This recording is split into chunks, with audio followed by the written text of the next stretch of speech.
All right, this is the next section of our harmonic minor primer lesson. Instead of going through the 5 box patterns or caged patterns, which we'll do in the next lesson, what we're going to do today is learn 2 of my favorite fingerings for this, which are kind of in the same area that the primer lesson started in. And they're very similar to each other. They just seem to be real useful to me, just how they lay out. So I'm going to give you each of the scale patterns and then a couple licks in each one, just to give you something to play with.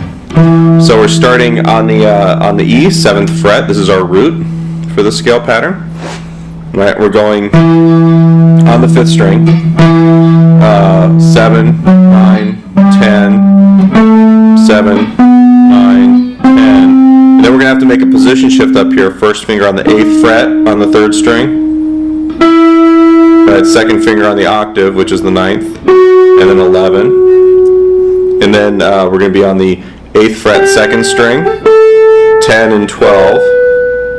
And then here's where our wide jump is, 8, 11, and 12.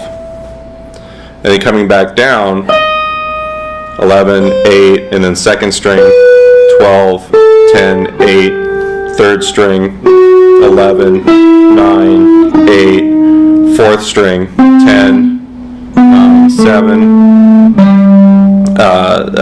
5th string, 10, 9, 7, 6. On the 6th string, we're going to go 8, 7. Then we're just going to go back up to the root. 8 on that string, 6 on the 5th string, which is our main tone, and then back to there. All right. So if we're doing it as 8th notes, 2, 3, 4.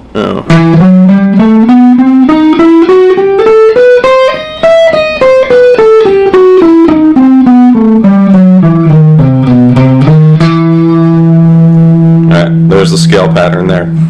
With all these, you want to probably practice them starting and ending on the root to get the sound of the scale in your head. If we were to start on the lowest note in the scale here, it would sound like a Phrygian dominant mode.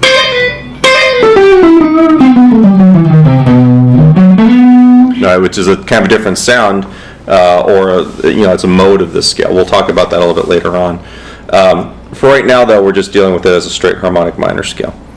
All right, so that is the first one. Now the licks here, it's kind of it's an Yngwie lick, actually. I kind of like stuff like that.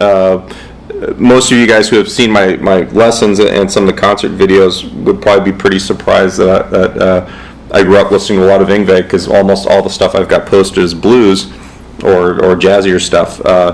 But here's one of my favorite Yngwie licks. We're starting on the 11th fret, 1st string. We're with the 3rd finger, hammer, pull on the 12th fret, and then back to the 11th on there. And then 8th fret on that 1st string. And then we're going 12, 10, 8. Basically down the scale. 11, 9, 8 on the 3rd string, 10, 9, 7 on the 4th, and then 10, 9, 7 on the 5th. All right. Yeah.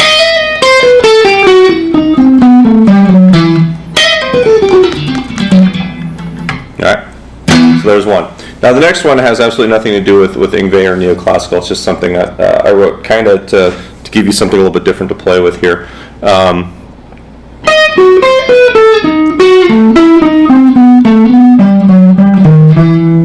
So what we have here is we've got some string skipping. It's a little bit angular or intervallic in nature, where we're making, instead of going up and down the scale like the other lick, we're actually taking, that's a 6th right there.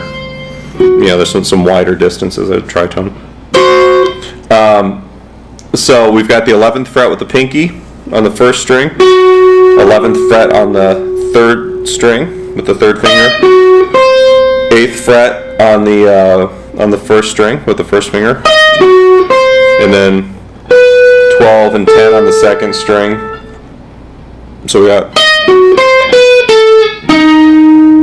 and then we've got the D sharp with the leading tone, 8th fret on the 3rd string. This is a sextuple, it's 2 groups of 3. a 1, 2, 3, 1, 2, 3. Alright, so that's the first sequence out of it. And the second sequence is kind of similar. Alright, so the line actually has two groups or two phrases that are similar, but they fit in the scale. They're not exactly the same. Then we go 11th fret on the 3rd string, 7th fret on the 4th string, so you get your wide stretch there. Then you've got 9 and 8 on the 3rd string. Now notice the fingers I'm using here, because what this is doing is it's setting us up in the 7th position. So 9th fret, 8th fret with the 3rd and 2nd fingers, and then 10, 9, 7.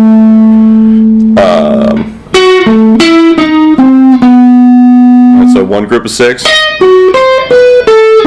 And then the next group of 6 is going to stop on the 9th fret. Whoops.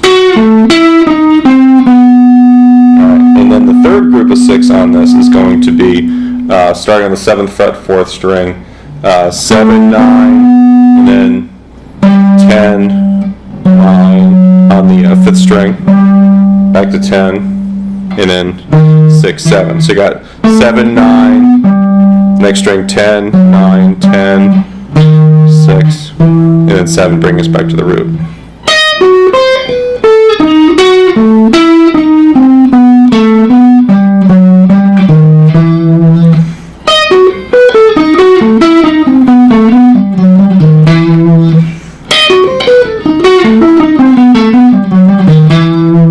Just something to kind of get you moving around in the scale pattern a little bit differently.